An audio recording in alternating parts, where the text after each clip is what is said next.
ते चुकीचं होत आहे. कारण ह्या ज्या गोष्टी आपण आता टेंडरिंग करणार आहोत त्या उत्पादन MAIDC करत नाही. MAIDC जर उत्पादन करत नाही तर या DBT खालीच गेल्या पाहिजेत असं स्पष्ट मत त्यांनी मांडलं. किती तारखेला?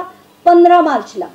आणि असं असताना पुन्हा त्यांच्यावर काय झालं असेल मला माहीत नाही, पण 15 मार्चला त्यांनी असंही लिहिलंय की याची पूर्ण माहिती ती मंत्र्यांना दिली गेली आणि मंत्र्यांना सगळं सांगण्यात आलं की हे जी गोष्टी आहेत हे महाबीज किंवा MAIDC बनवत नाही, त्यामुळे कंपल्सरीली आपल्याला DBT म्हणजे थेट शेतकऱ्याच्या अकाउंटमध्ये आपल्याला हे पैसे द्यायला हवे.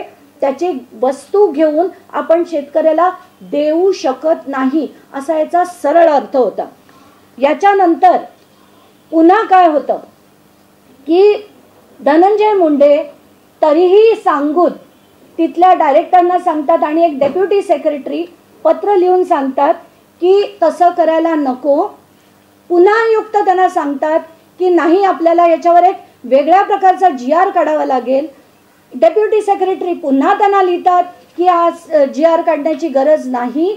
मुख्यमंत्र्यांनी यांना परवानगी दिली. म्हणजे काय झालं बघा, सुरुवात होते 12 तारखेला, 15ला ऑब्जेक्शन येते, पण 16ला मुख्यमंत्री ज्यांच्याकडे खरं जे मी म्हटलं अथॉरिटीच नाहीये ते मुख्यमंत्री त्याला परवानगी देतात. आता त्यांना ह्या सगळ्या गोष्टी माहिती नसतील. रात्रीच्या रात्री धनंजय मुंडे गेले अजित पवारांकडे, त्याच्यावर अजित पवारांची सही, नंतर ते गेले मुख्यमंत्र्यांकडे, अजित पवारांनी जर सही केली असेल म्हणून मुख्यमंत्र्यांनी पण सही केली आणि ते देऊन टाकण्यात आले. तेव्हाचे मुख्यमंत्री शिंदे होते आणि त्याच्यानंतर ही स्कीम राबवण्यात आली.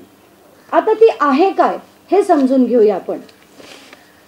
5 गोष्टी होत्या त्याच्यात आहे नॅनो युरिया,